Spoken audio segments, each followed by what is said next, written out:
Hola hermanos, Dios les bendiga. Bienvenidos a este servicio. Me da gusto verlos. Me da gusto que estemos aquí algunos hermanos para compartir la cena del Señor. Hoy es un día especial. Vamos a compartir la cena del Señor.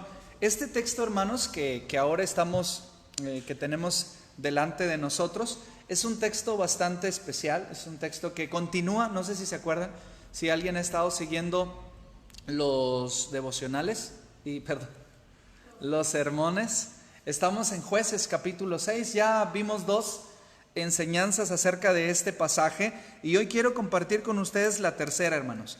Yo no sé si ustedes recuerdan la historia que está pasando aquí. Si no se acuerdan, me voy a tomar unos minutos para recordársela. El libro de Jueces es un libro que tiene un vicio, un círculo vicioso. Un círculo vicioso que se refiere a el pueblo de Israel está en bonanza.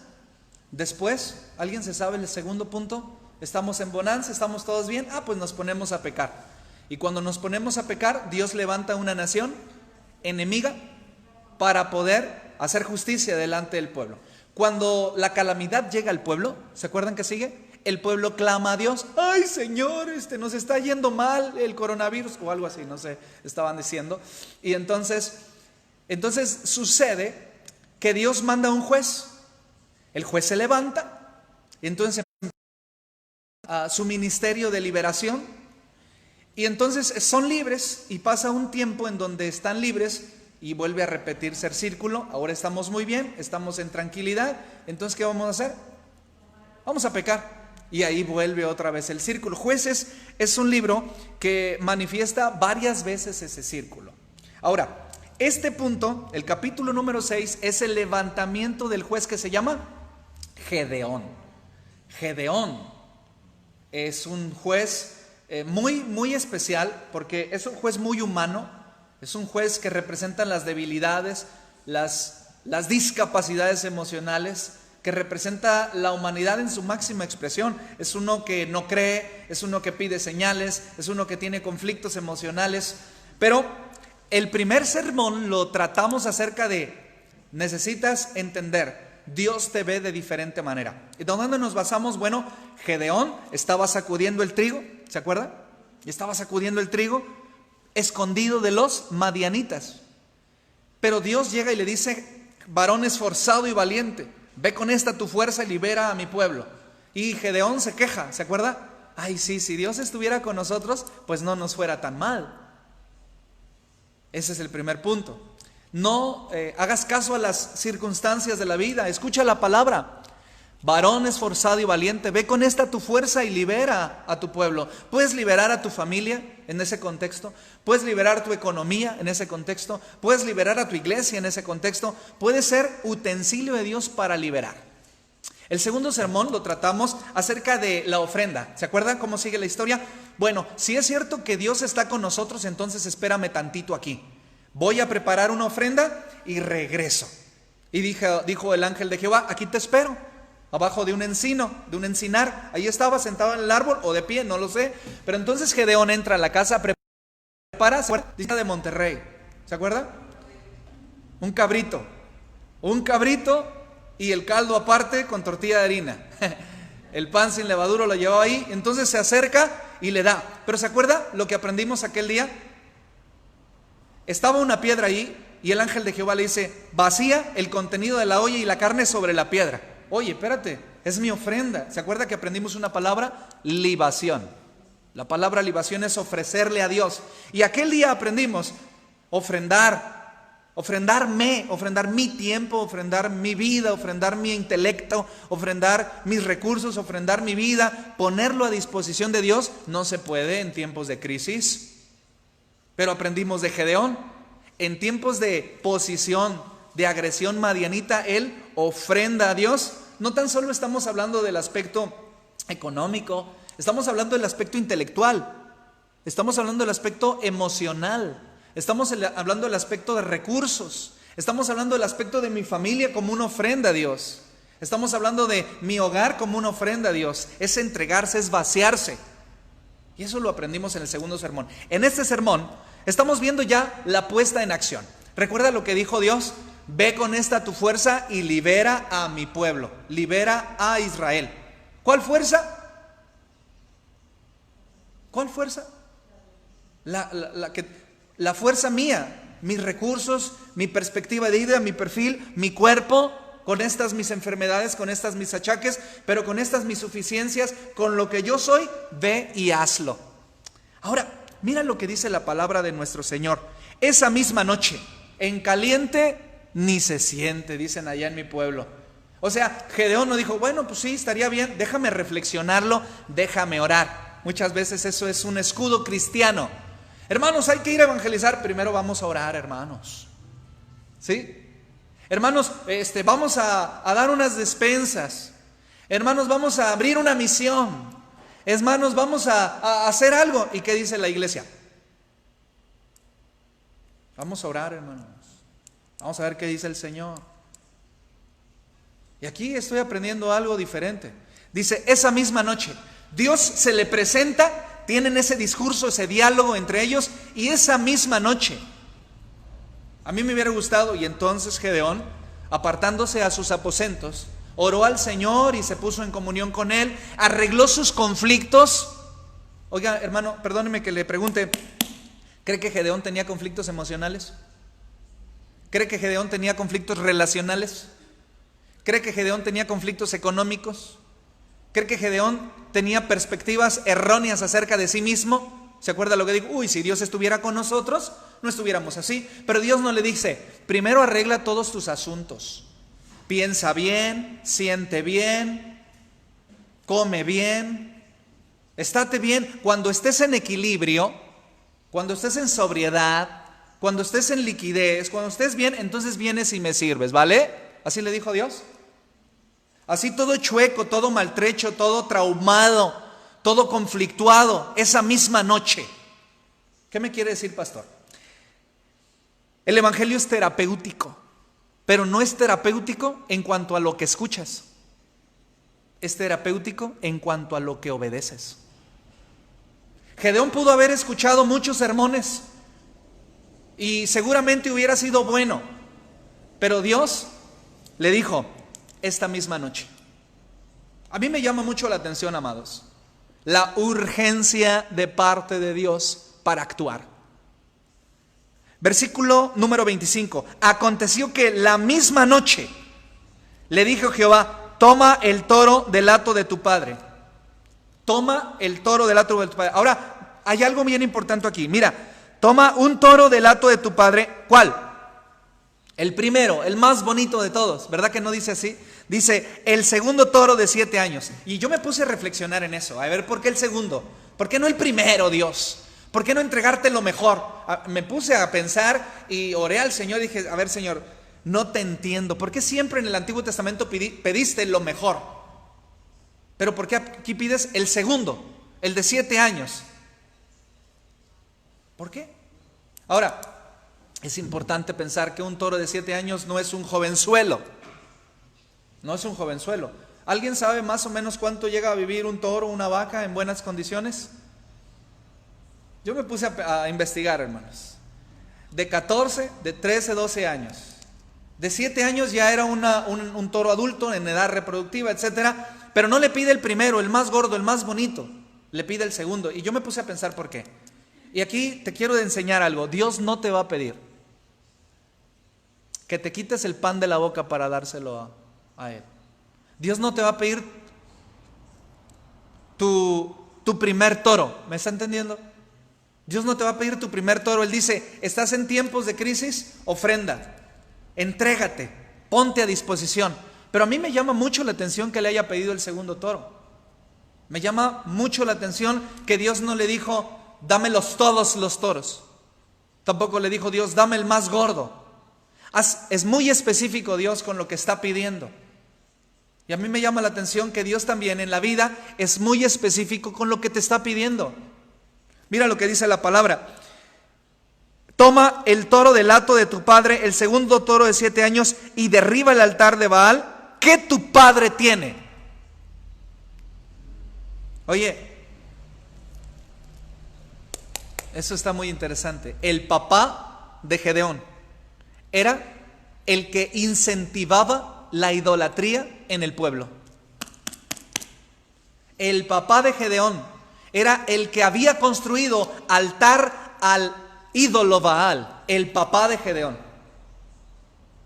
¿Se imagina la perspectiva ética, moral, la perspectiva religiosa en la que estuvo envuelto Gedeón? Un papá idólatra, un papá que había buscado quizá a Dios. ¿Por qué dice eso, pastor? Porque Gedeón sabía la historia de Jehová Dios cuando los liberó. ¿Dónde están aquellas historias que nos cuentan cuando nos liberó? Gedeón es un hombre que no creció en un buen ambiente. Gedeón es un hombre que creció en un ambiente idolátrico, en un ambiente de contradicciones, en un ambiente de conflictos, en un ambiente no sano para poder ser un juez. Y yo quiero llamar tu atención a ti, mi amado hermano. Tú que vives en una situación difícil, tú que no puedes decir, bueno, es que no soy tan bueno como para servir a Dios. Aprende, mira a Gedeón, padre protagonista de la idolatría en el pueblo.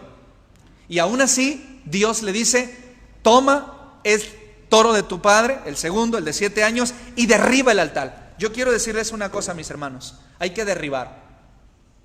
La primera enseñanza que yo les quiero decir es, hay que derribar. Hay que romper con situaciones en nuestra familia. Amado, tuve una reflexión y quiero regalárselas. Yo me puse a pensar por qué. La economía de la iglesia bajó. Me puse a pensar por qué. Cuando empezó la pandemia, nuestros videos tenían 300, 400 vistas. Y ahorita solamente tienen 120. Me puse a pensar por qué. Me puse a pensar por qué. ¿Dónde están los colaboradores, los ayudantes? Me puse a pensar, me puse a reflexionar. Sentí tristeza en mi corazón y me puse a reflexionar. ¿Dónde está la gente que siempre estuvo dispuesta cuando teníamos cultos normalmente? ¿Y sabe a qué conclusión llegué? Que muchas veces el cristiano evangélico promedio tiene puesta su confianza y depositada su fe en una estructura de funcionamiento.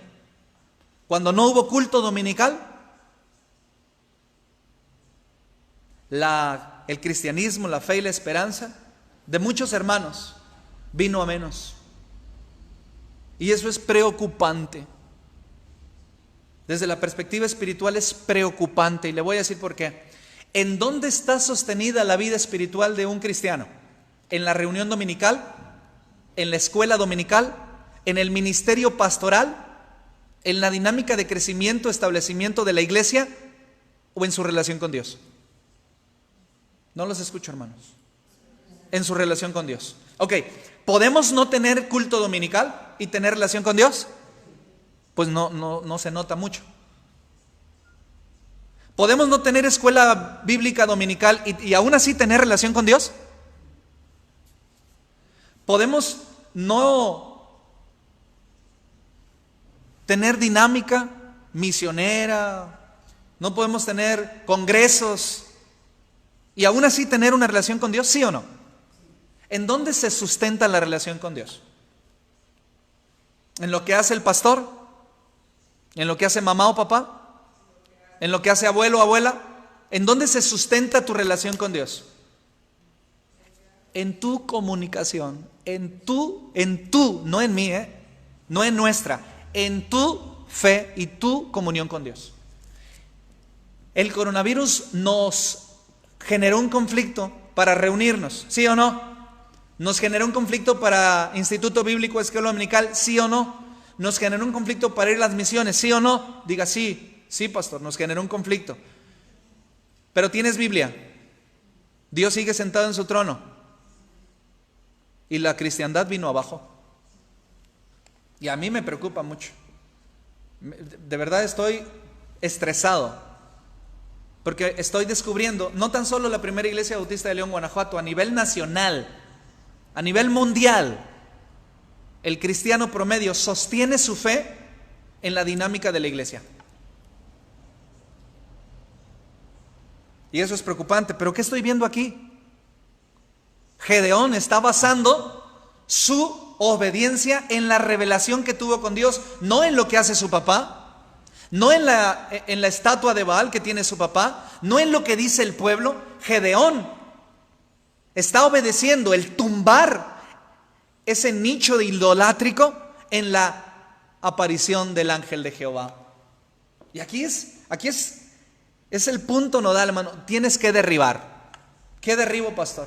Derriba las barreras que te están impidiendo ser cristianos incultos.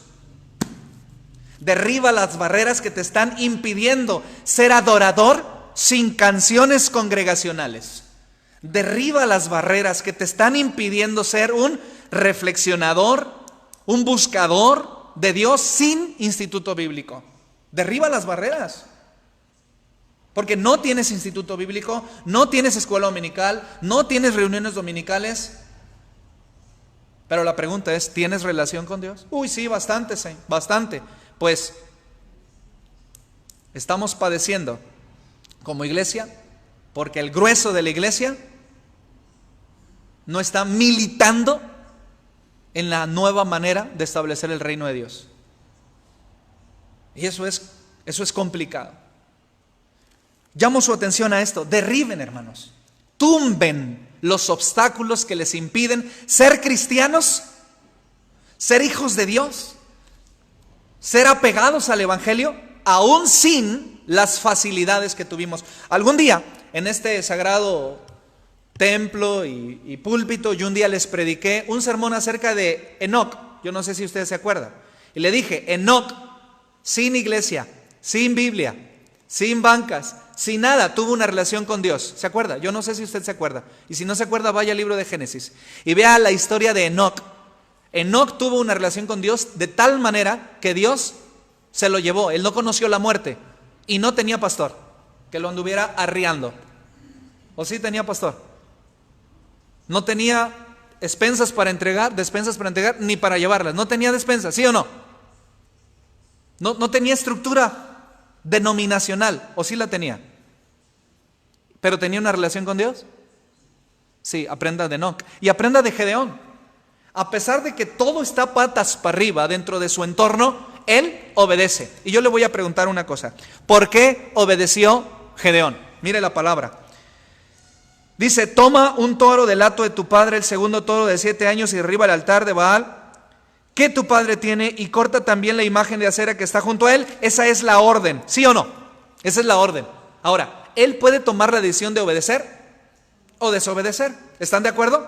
Él tiene que calcular. A ver, mi papá se va a enojar. Número 1. 2, el pueblo se me va a echar encima.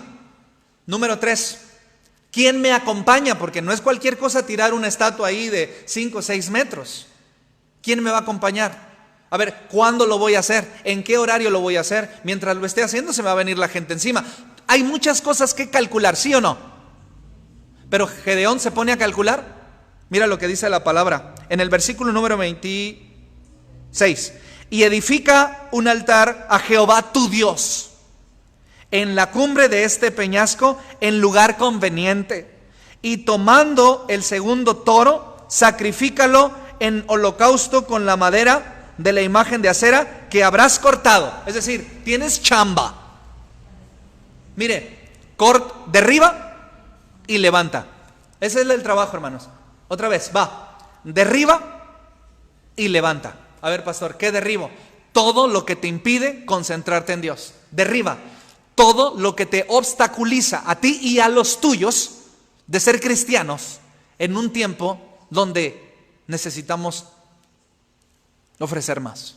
Derríbalo. Tienes que identificarlo. En el caso de Gedeón era la estatuota esa, idolátrica de Baal, y la imagen de acera que era de madera. Una era de piedra y la otra era de madera. Y ahí estaban paradotas. Y eso impedía la adoración a Jehová Dios. Él tuvo que derribar. ¿Pero qué hizo cuando derribó? Levantó. ¿Qué levantó? Altar a Jehová. Derriba lo que te obstaculiza y levanta un templo. Pastor, ya tenemos No, no, no. Este no es un templo. ¿Sabe usted que la palabra templo la usamos equivocadamente para referirnos a este edificio? ¿Sí lo ha notado? ¿Sí? ¿El templo somos? Nosotros. Nosotros somos templo del Espíritu Santo. Así que desde esa perspectiva, derriba lo que te hace estorbo y levanta un lugar de adoración. Mira lo que dice la palabra del Señor, versículo número 27. Entonces Gedeón tomó 10 hombres de sus siervos. ¿Cómo ve usted? Gedeón tomó 10 hombres de sus esclavos, de sus siervos, de sus allegados, e hizo como Jehová le dijo. Escuche, mas temiendo hacerlo de día. ¿Por qué tenía miedo, hermano? ¿Por qué tenía miedo hacerlo de día? A ver, comparta conmigo un momento. ¿Por qué Gedeón no tumbó la estatua de día? Porque iba a haber oposición más de la que él necesitaba. ¿Por qué más? Iba a haber agresiones. ¿Qué más? Iba a haber impedimentos, ¿sí o no? Entonces eso es estratégico. Yo me pongo a pensar esto, hermanos. Hay que ser valiente, pero no hay que ser torpe. ¿Me entendió? Una cosa es valentía. Ayer estábamos en un grupo de pastores orando y platicando y hablábamos acerca de abrir los templos al culto público. Y yo les dije la convicción que ya les hice saber a ustedes, que también otros pastores coinciden conmigo y dicen, es una pelea que no vamos a ganar. No tenemos que ir hacia atrás, tenemos que ir hacia adelante.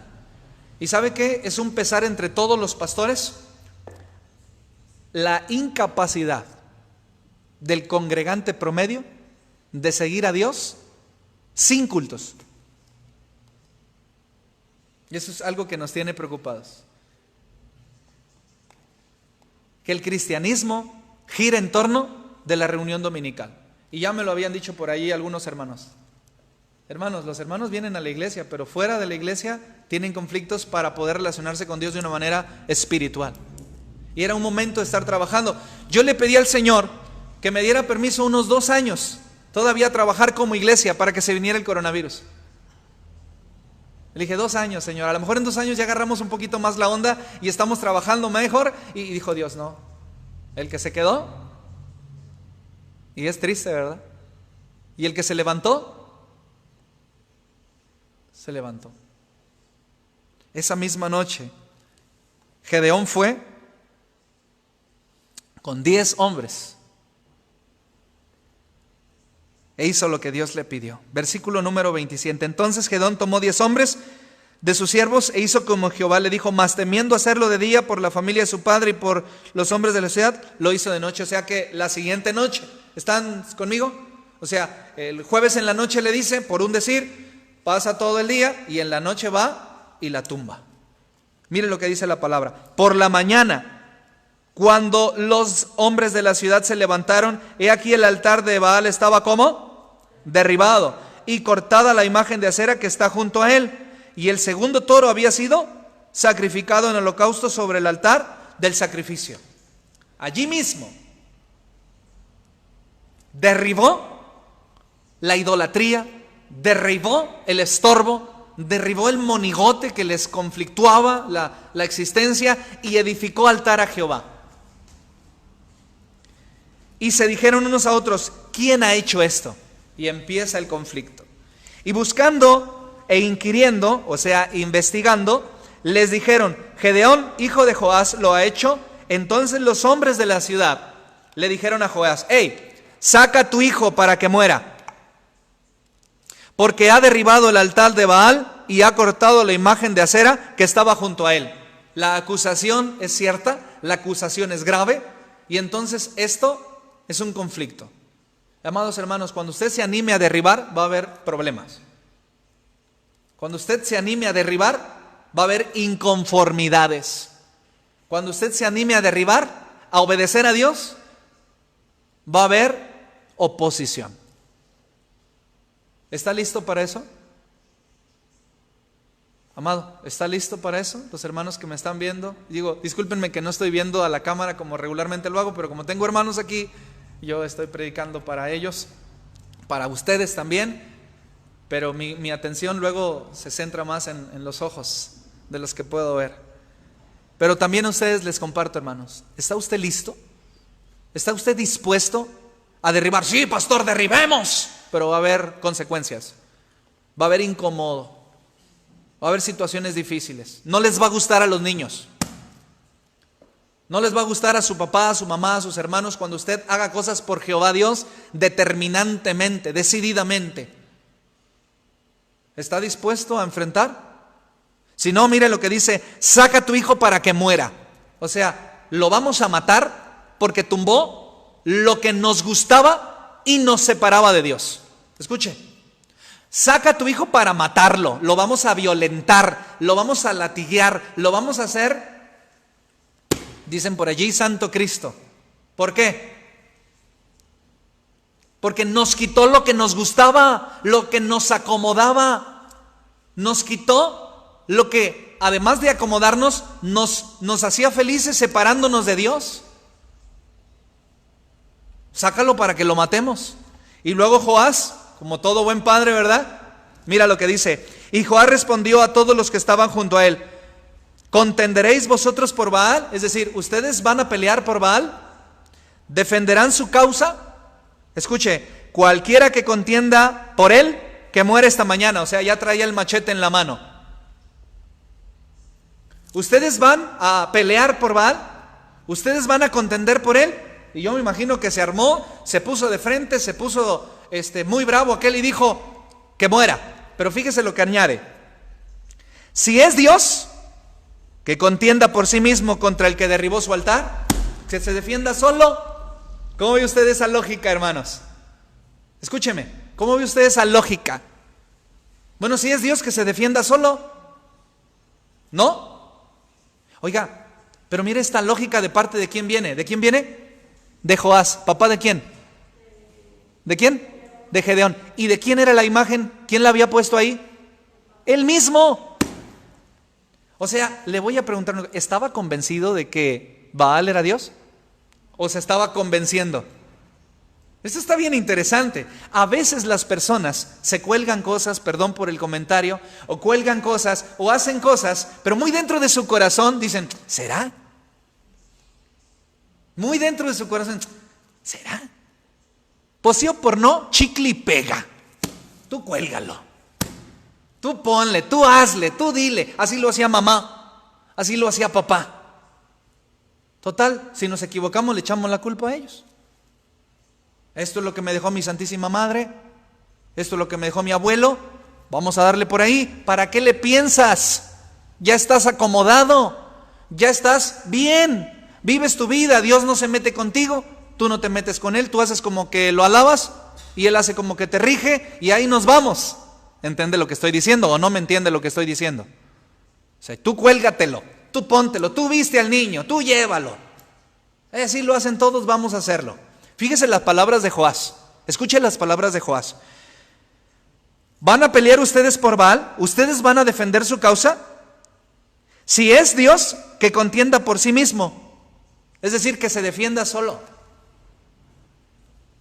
Yo no sé si esta declaración de Joás es o bien una declaración de fe: sí, Baal se puede defender contra mi propio hijo, o pues quiero ahorita una comprobación de que es Baal Dios. Ya había sucedido en otra ocasión, yo no sé si ustedes recuerdan, los 450 profetas de Baal y el profeta. ¿Sí se acuerdan? El hombre de Dios. Dice: vamos a ver quién es Dios, Jehová o Baal, el que haga descender fuego del cielo, ese que sea Dios.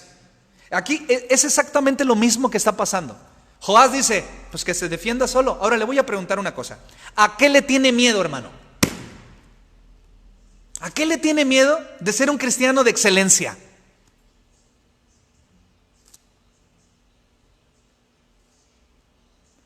¿De qué tiene miedo de ser un cristiano de excelencia, sin malas palabras en su boca? ¿De qué le tiene miedo? ¿De hablarle a su vecina decididamente de frente? ¿De qué le tiene miedo? ¿A qué le tiene miedo? ¿A Baal? Pues que se defienda solo. ¿Está entendiendo la dinámica? No hay pierde. No hay enemigo que pueda contra ti y contra mí. No hay el que dirán. No hay. Está en tu cabeza, está en tu mente el miedo, pero en tu corazón hay fe. Yo quiero que tú entiendas, mi amado hermano, ¿qué pasaría si tú decididamente obedeces a Cristo al 100? ¿Qué pasaría? Vamos, piense. Ay, no, pues es que sí se pondría feo, pastor, porque mire, la señora, mire, mi esposo, no lo conoce. Usted no conoce a mis hijos. ¿Qué pasaría si usted fuera un cristiano libre, lleno de gracia, de esplendor, de humildad, de moralidad, de sinceridad, una entrega total, una entrega verdadera? Si usted se anima a derribar las barreras y levantar altar a Jehová, ¿qué pasaría? No le tenga miedo, hermano. Se lo dije el sermón pasado, sin miedo a la bendición. A veces los hermanos tienen miedo. Ay, es que, ¿y si me comprometo de más? No hay pierde con Dios, hermanos. En esta mañana yo quisiera decirles una cosa.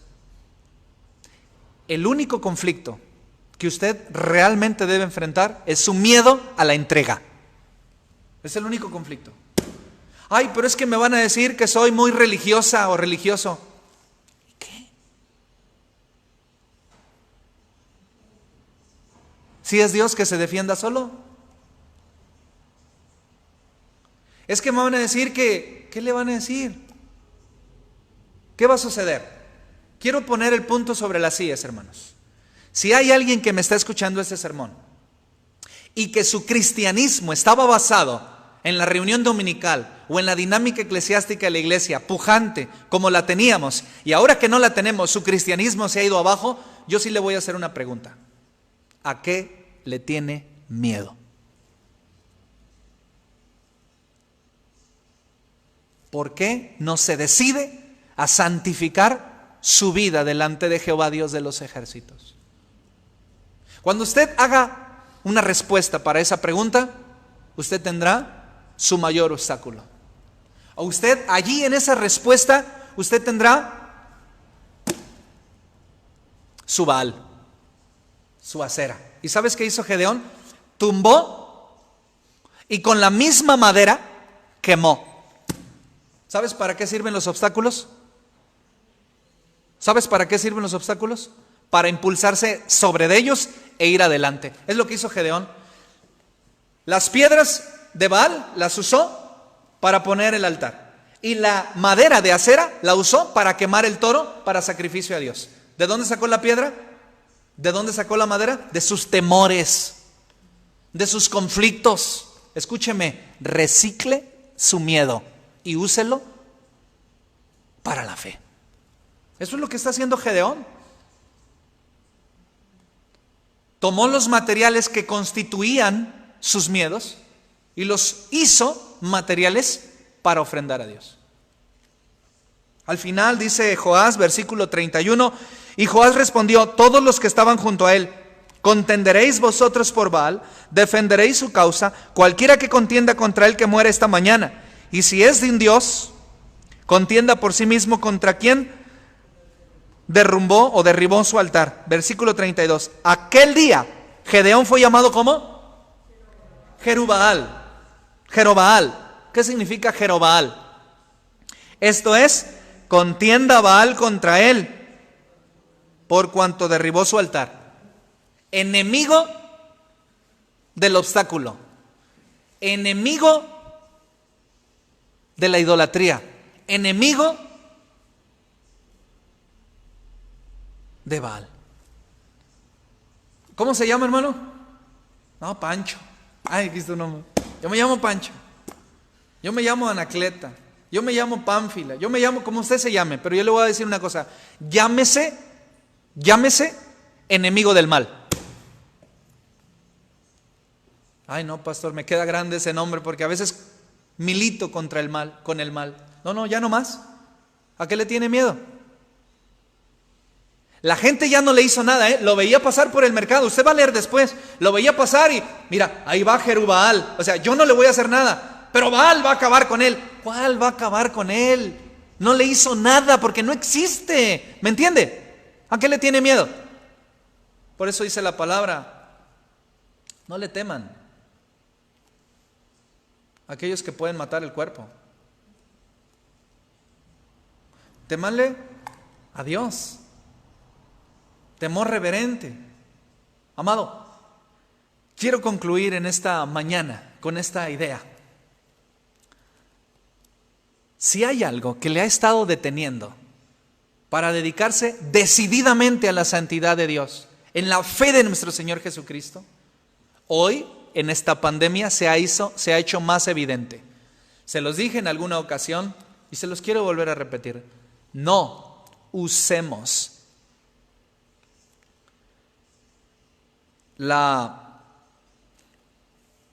¿cómo se dice esa palabra? Lo he repetido tanto que ahora ya se me olvidó. No usemos la prudencia para caer en la desobediencia. Somos tan prudentes que llegamos a ser desobedientes. No lo usemos. No es justificable y no es excusa. Necesitamos ser creativos y valientes. No se pueden hacer las cosas como se hacían antes, pero hay que averiguar cómo se pueden hacer ahora para poder seguir estableciendo el reino. Quiero que reflexionen esto, hermano. Aquel día Gedeón fue llamado Jerobbaal, esto es, contienda Baal contra él por cuanto derribó su altar. Mantente contra el mal. Mantente firme contra el mal. Quiero que reflexionen en esto, mis amados, por favor, se los suplico. Se los ruego. ¿Sobre qué fundamento está parada tu fe? Reflexionábamos con la familia y concluimos que tristemente, lamentablemente, hay en esta y en muchas iglesias, porque tenemos casi 20 años sirviéndole al Señor en los ministerios. Hay hermanos en Cristo que su lectura bíblica semanal se limita a la que hacen en la iglesia durante el servicio. Su oración semanal se limita a la que hay. Por eso no faltan, porque aquí es donde oran y aquí es donde leen. Si faltaran a la iglesia, no oraron ni leyeron durante la semana.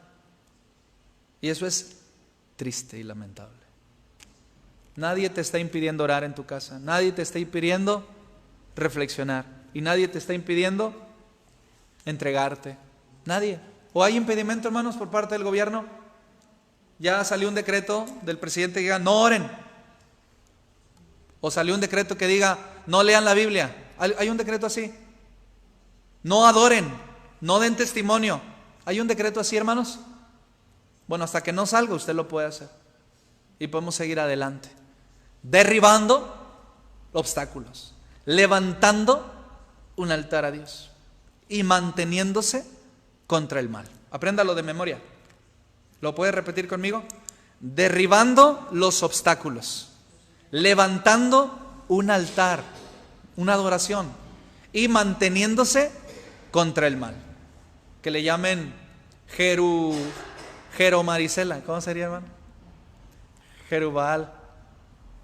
Para que nosotros nos constituyamos enemigos del mal. Oramos, hermanos.